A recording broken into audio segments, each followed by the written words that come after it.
Paul, and many thanks. Now, the chief executive of drinks giant Diageo has announced that he is to leave the company after 13 years in charge. Paul Walsh will hand over the running of the business to current chief operating officer Ivan Menezes at the start of July. Mr. Walsh will stay on with the company as a consultant before bowing out completely in June 2014. Diageo produces some of the world's best-known booze, including Guinness, Baileys, Smirnoff and Johnnie Walker. It owns 7 of the top 20 premium spirits and liqueur brands. During Paul Walsh's 13-year tenure, the company's share price has all but quadrupled. Over the same period, Diageo has paid out about £12 billion in dividends to shareholders. Well, in his time at Diageo, Mr. Walsh has built a reputation for tough talking on sensitive subjects. As a guest at my most recent Christmas dinner, broadcast last December, he tackled the tricky issue of the welfare state. I very much subscribe to some kind of nationally driven, skills-based training, analogous of, the old service period, national service. I'm not saying anything like that, but something not where going into the army, but going into you actually come out and you get a rigorous training, and it's obligatory. It's obligatory. And if you don't want to do that, then you know what? You don't get those benefits. Well, joining me here to reflect on Walsh's legacy is Ian Harris, Chief Executive of the Wine and Spirits Education Trust. Nice to see you, Ian. Thanks for coming in. Good. Look, very, very few CEOs last 13 years in the Premier League or FTSE 100, do they? Indeed, and also in the drinks industry as well. So it was a doubly difficult thing to do. What is it about Paul Walsh that makes him so durable? I think he's got Grand Met running through him like a stick of rock. That was a precursor to Diageo, wasn't it? It was indeed. Diageo was formed by Grand Metropolitan and United Distillers getting together at the end of the last millennium.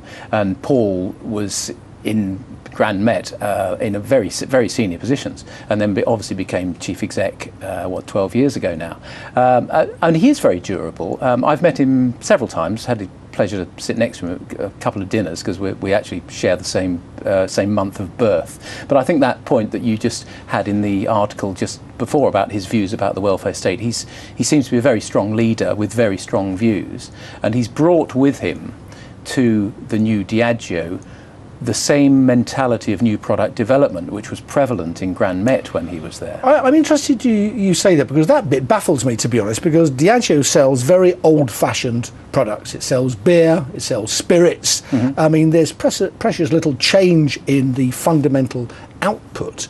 Surely his triumph has been a triumph of marketing. I mean, he hasn't made Guinness any different. He hasn't made Johnnie Walker any different. Well, I would disagree there, because line extensions on things like Johnnie Walker, particularly for developing markets such as China and India. So you mean Johnnie Walker Blue and Johnnie Absolutely. Walker Gold? Yeah. Okay, so he's produced upgraded products, but Indeed. The fundamental whiskey is the same, is it not? Well, it wouldn't be for me to comment what actually goes into the bottle. That's obviously a state secret. But if you take the gin category, for example, they've led the growth in premiumisation of gin with things like Tanqueray 10. Mm-hmm. The two gaps that they have in their portfolio really are tequila and cognac, but cognac as a category is struggling.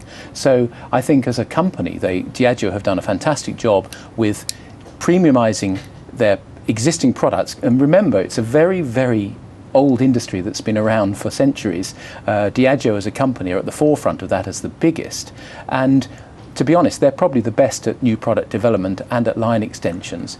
And given the issues that there are around advertising and promotion of any alcohol, but spirits in particular, yes, where particularly with the social responsibility agenda, the health yes. agenda, he's led a company that has... That's a difficult path for him to tread, isn't it, for any alcohol company boss, because let's face it, you're selling alcohol, you want mm-hmm. people to buy it, of course, but you don't want your customers to go out there, get completely blotto and trash the streets. Well, the secret is to persuade people to drink better, but drink less. More expensively.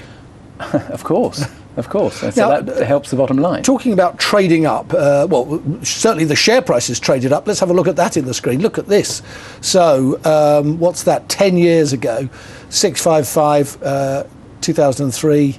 Well, it's tripled. Yes. Any CEO would be proud of that record. Part of the success has been his push into growing markets. He Indeed. took a bit of a punt, Yes. did he not, in going into China and to India when others weren't that keen? Well, I think companies viewed China particularly as a fantastic opportunity. I used to work for Seagram, which ironically was a company taken over by Diageo and Pernod Ricard back in 2001. And when I worked in Cognac in 1990, we were building warehouses specifically for the growth that was going to happen in China. The difference is that Seagram dithered and Diageo didn't. And he's gone into China and India with big investment into the infrastructure and buying distilleries there. And if you're first in market, investing in local infrastructure, Yes. then when the economy starts to boom and people are looking for Western style products, it's there. your brands which will take the brand share. And briefly, Ian, what about his successor, Ivan Menezes? To be honest, tough job, isn't it? Because he's got a big pair of boots to fill. Who would want to follow that share price chart? Well, I think he's been groomed for the last 2 years. It's no secret within the industry that he's been groomed for 2 years, and Paul will be there, as I understand it, for the best part of a year to hand over. So the share price today, interestingly, hardly moved. Yep. It went up slightly. So obviously, his successor isn't viewed as being a problem. I think investors had been well briefed. Ian, nice to see you. Thank you for coming in. My pleasure.